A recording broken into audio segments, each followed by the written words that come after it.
friends, if any of you were to frighten the ladies out of their wits, they would have no more discretion than to hang us. Entreat you, request you, and desire you to calm them by tomorrow night. We will meet. And meet me at a mile without the town, in the palace wood while we shall rehearse. I pray, fail me not. We will meet, and there we may rehearse most obscenely and courageously. At the Duke King's Oak we meet. Enough, hold or cut bowstrings. Let me play the lion too. I will roar that I will have any man's heart good to hear me. I will roar that I will hear the king say, "Let him roar again."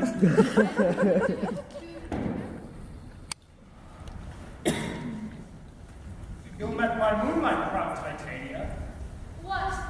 Jealous Oberon? Very skip hence I have forsworn his bed and gone. Tarry, rash wanton, am I not thy lord? Then I must be thy lady, but I know when thou hast stolen away from fairyland. Why art thou here? Come from the furthest steppe of India, but that forsooth the bouncing Amazon, your busked mistress and warrior love. To Theseus must be wedded, and you come to give their bed joy and prosperity. How canst thou thus for shame, Titania, glance at my credit with Hippolyta, knowing I know thy love to Theseus? These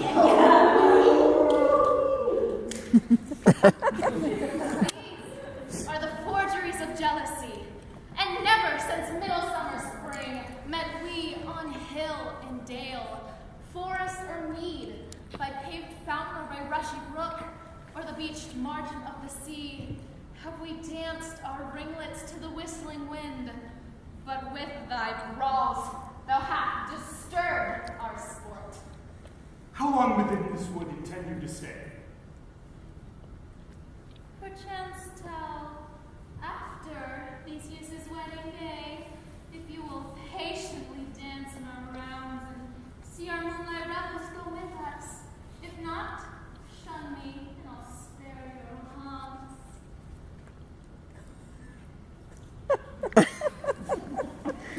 I will not go with you. Not by thy fairy kingdom, fairies! Away. We shall chide downright if longer I stay.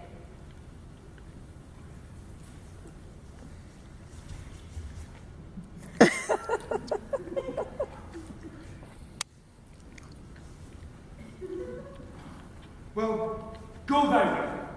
Thou shalt not from this grove till I torment thee for this injury. My friend Papa, come hither. Thou rememberest, since once I sat upon a promontory and heard a mermaid on the dolphin's back, uttering such dulcet and harmonious breath that the rude sea grew civil at her song, and certain stars shot madly from their orbs to hear the sea maid's music. I remember.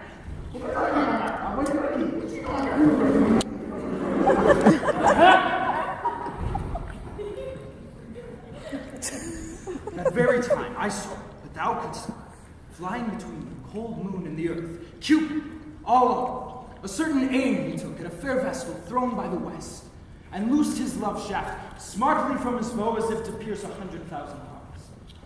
Yet I might see young Cupid's fiery shaft quenched in the chaste beams and the watery moon, an imperial votaress passed on in maiden meditation, fancy free. Yet marked I where the bolt of Cupid fell. It fell upon a little western flower, before milk white, now purple with love's wound.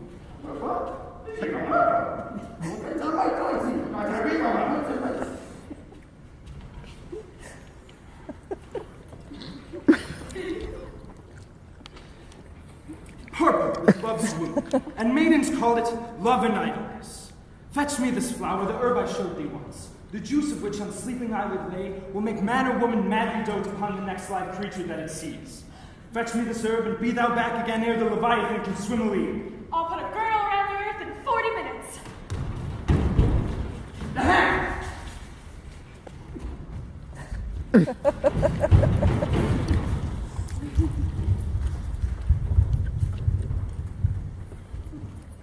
Having once this flower, I'll watch Titania while she is asleep, and drop the liquor of it in her eyes. Next thing she waking looks upon, be it on lion or bear, on meddling monkey or on busy ape, she shall pursue it with the soul of love. And ere I remove this charm from her sight, as I can do so with another herb, I'll make her render up her obedience to me. But who comes here? I'm invisible. She'll overhear their talk with wild time blows. Where ox lips and nodding violet grows, white over canopied with woodbine, with sweet mushrooms and with eglantine. There sleeps Titania sometime in the night, lulled in these grasses with dances and delight. There throws the snake her enameled skin, weed wide enough to wrap a fairy in. With this flower I'll streak her eyes and make her full of hateful fantasies. But take thou some, and seek through this grove. A sweet young lady is in love with a disdainful youth. Anoint his eyes, but do it when the next thing he espies may be the lady. Thou shalt know but the man by the motley garment he hath on. Affect it with some care, that he may prove more fond on her than she of mine love. Do this, and meet me here the first cock crow. Fear not, my lord, your servant shall do so.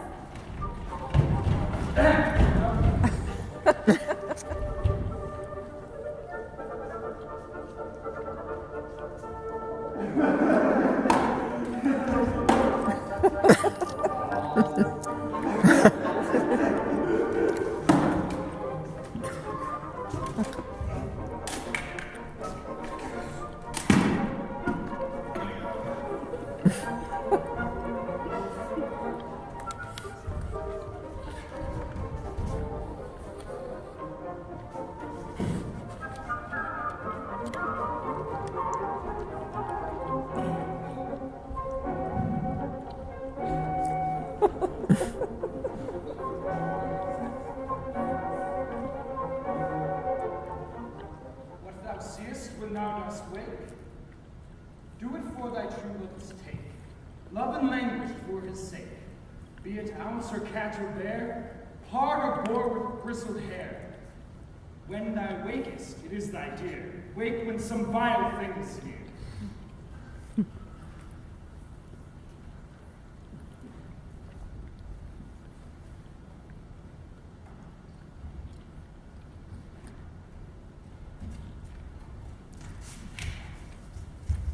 No, make it two more. Let it be written in 8 and 8. Will not the ladies be afeard of the lion? I fear it, I promise you. Masters, you ought to consider yourselves to bring forth, God shield us, a lion among ladies is a most dreadful thing. For there is not a more fearful wild fowl than your lion living. Therefore, another prologue must say that he is not a lion. Nay, you must name her name, and half her face must be seen through the lion's neck, and she herself must speak through, saying thus or to the same effect. Ladies, or fair ladies, I would wish you, or I would request you, I would entreat you, not to fear, not to tremble in my life for yours. If you think I come hither as a lion, it's for a pity of my life. No, I am no such thing. I am a lady as other ladies are. And there you may let her name and tell them plainly she is snug and carpeted. Shall be so. There are two hard things. That is to bring moonlight into the chamber, for here Miss Thisbe met by moonlight. Does the moon not shine the night we play our play? A calendar. Look at the almanac. Find out who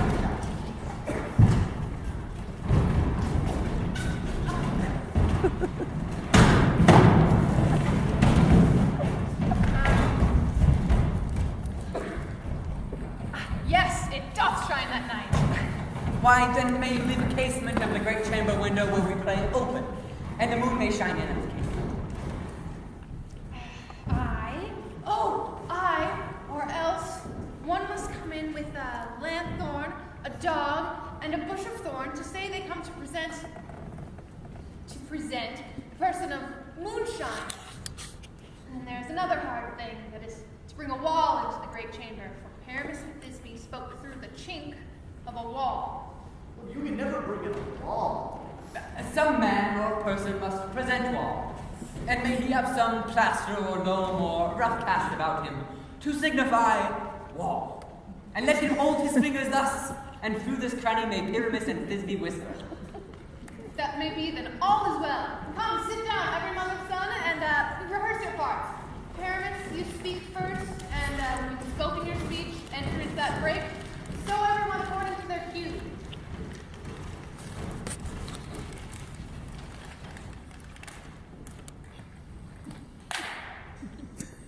What hempen homespuns how he's swaggering here, so near the cradle of the fairy queen.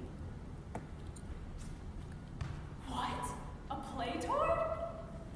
I'll be an auditor and actor too if I see cause. Pyramus, you speak first. Thisbe stand for. Thisbe, thy flowers of odious savor sweet. Odors. Hors d'oeuvres, savor sweet.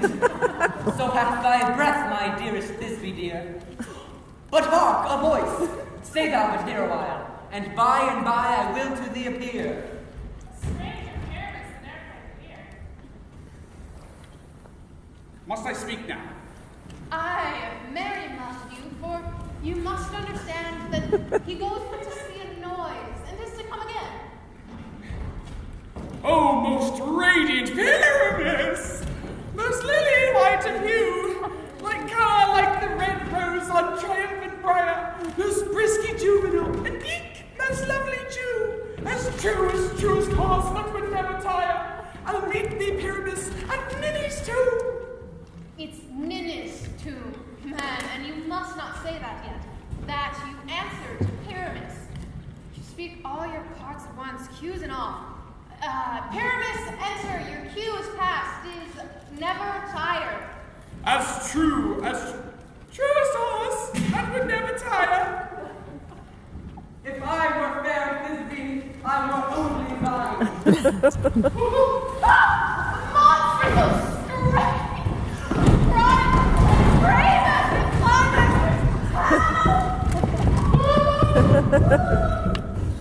I'll follow you, I'll lead you about around, through bog, through bush, through brake, through briar. Sometime a horse I'll be, sometime a hound, a hog, a headless bear, sometime a fire, and neigh and bark and grunt and roar and purr, like horse, hound, hog, bear, fire, at every turn. Why do they run away? This is a knavery of them. I wonder if Titania be awaked. Then what it was that next came in her eye that she bestowed upon an extremity. Here comes my messenger. How now, spirit? What night will about this haunted grove? My mistress, with a monster, is in love. Near to her close and consecrated bower, while she was in her dull and sleeping hour, a crew of patches, rude mechanicals that work for bread upon a leahy stall, were met together to rehearse a play, intended for great Theseus' nuptial day. The shallowest thick skin of that barren sort, whom Pyramus presented in their sport, forsook his scene and entered in a break. When I did him at this advantage take, and asked his nobly fixed on his head, anon his Thisbe must be answered, and forth my name comes, they can spy, as wild geese that the creeping bower eye, or russet padded chops, many in sort, rise and guide at the guns' report, sever themselves and madly sweep the sky, so at his sight, away his fellows fly. And at our stamp, here over and over one falls, he murder cries and help from the lee he calls. Their sense thus weak, lost their fears thus strong, made senseless things begin to do them wrong. For briars and thorns at their apparel snatch, some sleeves, some hats, from yielders all things catch. I led them on in this distracted fear, and left sweet Pyramus translated there. When in that moment, so it came to pass, Titania waked and straightway left an ass.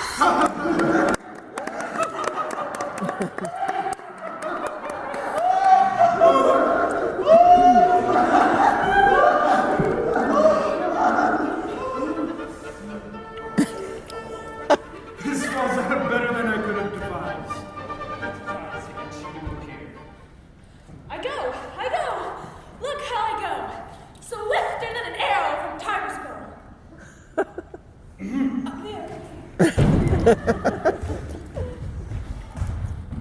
Now seest these lovers seek a place to fight. Hie, therefore, Robin, and overcast the night, and lead these testy rivals so astray that they may not within another's way. Like Lysander, frame thy tongue, and spur Demetrius in bitter wrong, and sometimes rail thou like Demetrius, and from each other lead them thus, till o'er their eyes death counterfeiting sleep with leaden legs and batty eyes doth creep. Then crush this herb in Lysander's eye, and he'll think no more of this night's derision than but a dream, fruitless vision. I'll to my queen, and her charmed eye release, and from monsters' view, in all things shall be peace. My fairy lord, this must be done with haste, for night-swift dragons cut clouds full fast. Aye. Make haste, make no delay. We might effect this business yet ere day. This lady shall present moonshine, for if you will know, lovers did meet at Minas tomb by moonlight there to woo. And this grisly beast is Lion Height by name.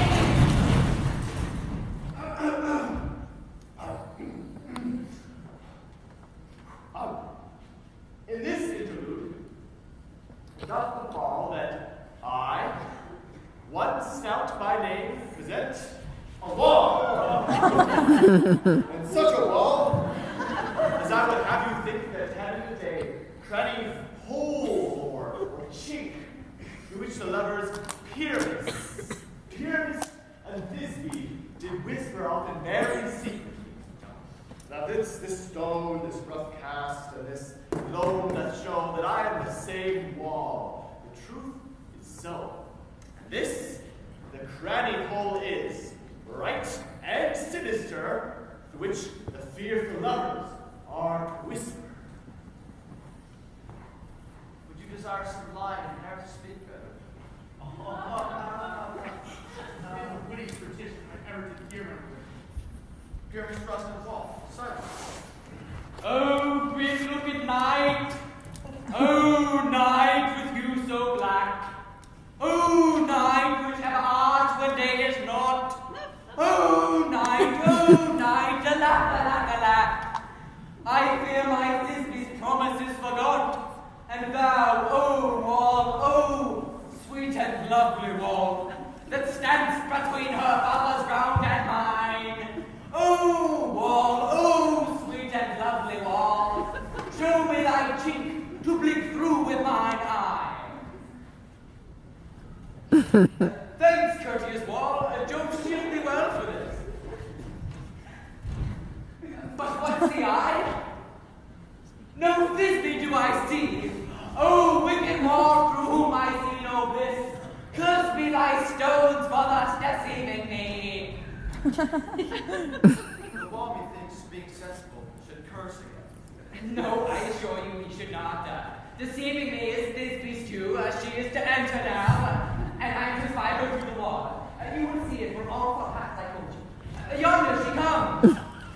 Oh, wall, full often hast thou heard my voice. Revolting by thy appearance of me. My cherry lips have often kissed thy stones.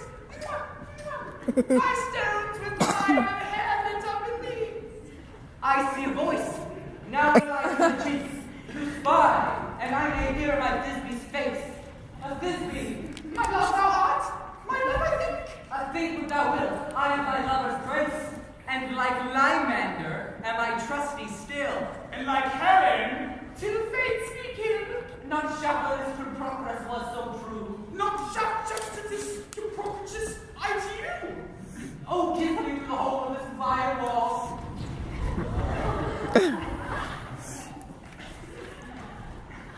I kissed the walls, oh, but not your lips at all.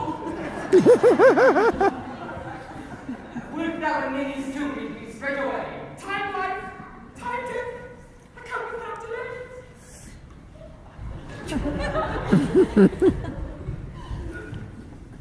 Thus have I, Wall, my part discharged so. Woo!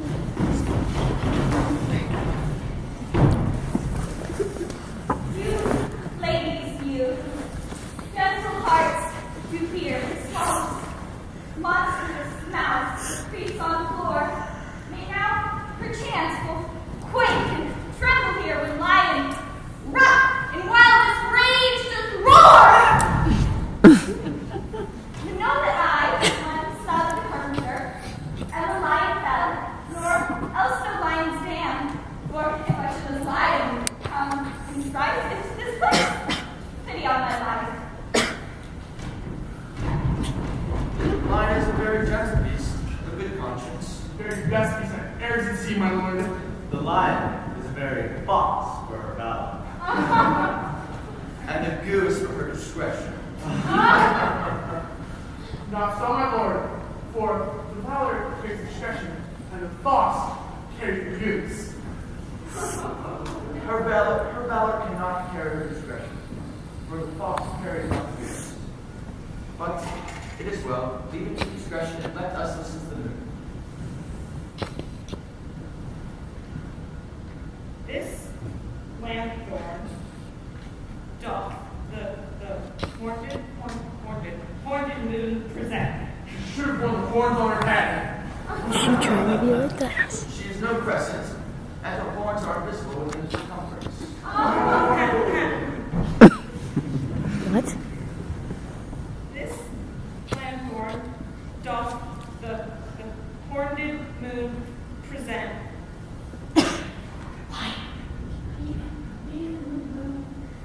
And I am the man in the moon, and this is the moon, and this thorn bush is my thorn bush, and this dog is my dog.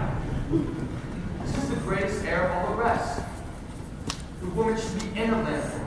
How else is it the woman in the moon? There's not, my lord, for the candle still is not. I am wary of this moon. Would you have changed?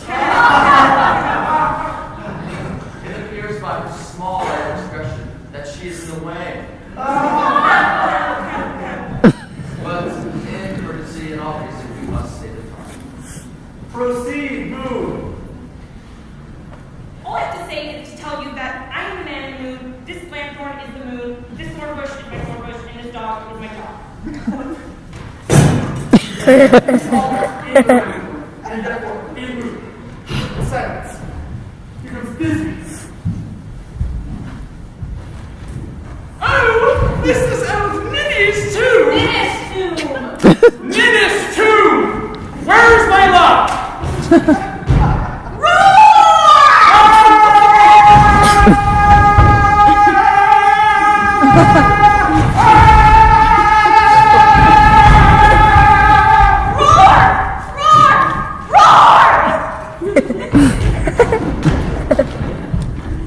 Well roared, lion. Oh, run, Bisbee. Well, children. Truly, the moon shines with a good grace. Well moused, lion. Good. And so the lion's revenge. Here goes Pyramus. Oh, sweet moon, I thank thee for thy sunny beams. I thank thee now for shining so bright.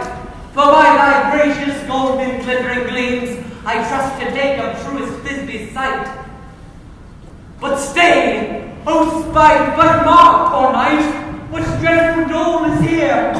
Eyes, do you see? How can it be? Oh, dainty duck, oh dear!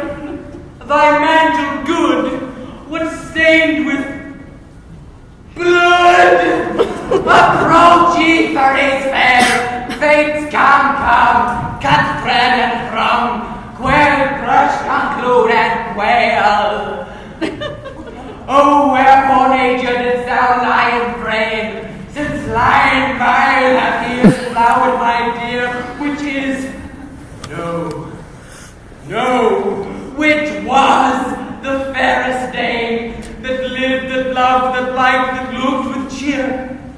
Come, tears, confound! Oh. Out sword! The path of bitterness. I, that left path, where heart doth. Thus die I. Thus. Now am I dead. Now am I fled. My soul is in the sky. Tongue, lose thy light. Moon, take thy flight. And die. What? Dead by death? Oh, Pyramus, arise! Speak! Quite dead! Dead! A tomb must cover thy eyes. These, my lips cowslip cheeks are gone, gone. Lovers made known, his eyes were green as leeks. Oh, sisters three, come to me, with hands as pale as milk. Lay them in guard, since you have shore with shears as thread of silk. Tongue, not a word. Come, trusty souls, my breast imbue.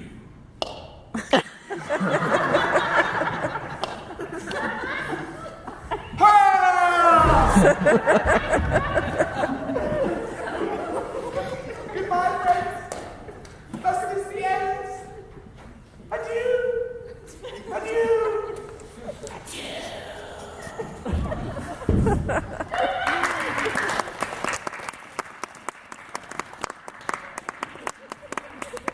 Moonshine and Lion are left to bury the dead. Wall too. No, I assure you, the wall that parted their fathers is down. Will it please you to see the epilogue, or to hear a burgomaster dance between our company?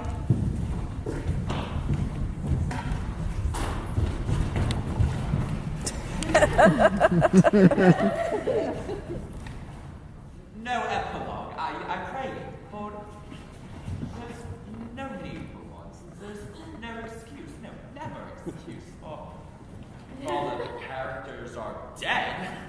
There's no one to be blamed. Mary, he who hath written it, had played Pyramus himself and comicked himself with Thisbe's daughter, it would make a fine tragedy. But please, carry on your burger. No. Hi, a song and a dance, if you please. Master, spread yourselves.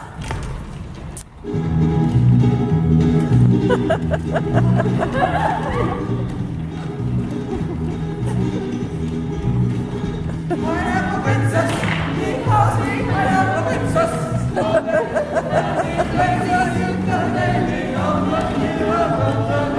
Pineapple princess, you're the sweetest girl I see. Someday when I'm married, and you'll be my pineapple queen.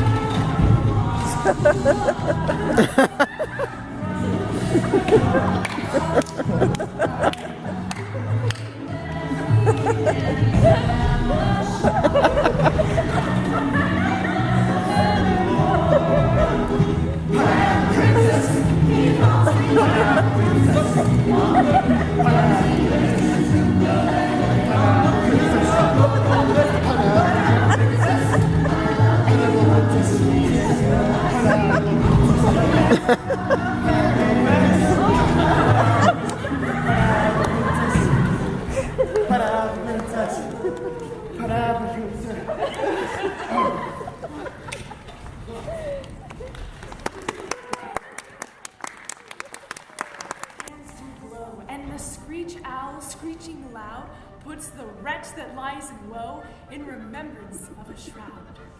Now it is that time of night that the graves all gaping wide, every man lets forth his sprite in the churchway path to guide, and we fairies that do run by triple Hecate's team, from the presence of the sun, fall in darkness like a dream. Now our frolic, not a mouse shall disturb this hallowed house. I am sent with broom before to sweep the dust behind the door.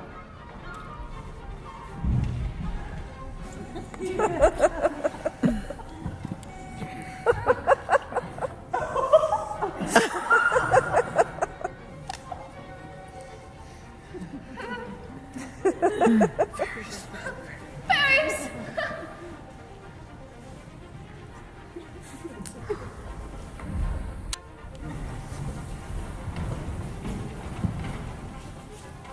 Through this house give gathering light, by the dead and drowsy fire.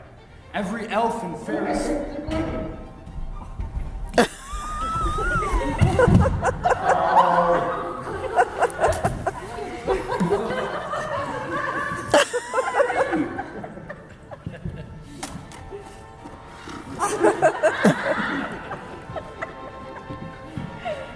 Every elf and fairy sprite, hop as light as bird as from briar, and the city after me sing and dance it trippingly.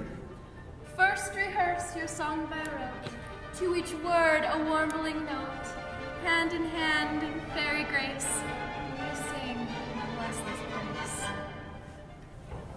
Now until the break of day, through this house each fairy stray, to the best bright bed will be, which by us shall blessed be, and the issue there create ever shall be fortunate. So with this food we contemplate, every fairy take his gate, and each several chamber blessed through this palace with sweet peace, and the owner of it blessed ever shall in safety rest. Trip away, make no stay, meet me here by break of day.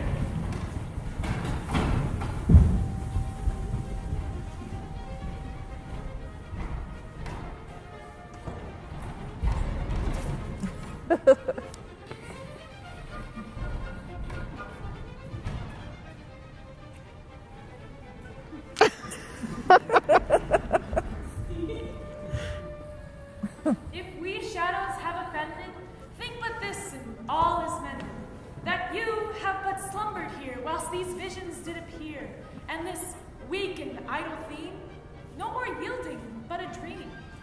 Gentles, do not reprehend, if you pardon, we will mend. And as I am an honest puck, if we have unearned luck now to escape the serpent's tongue, we will make amends ere long, else the puck a liar call. So good night unto you all.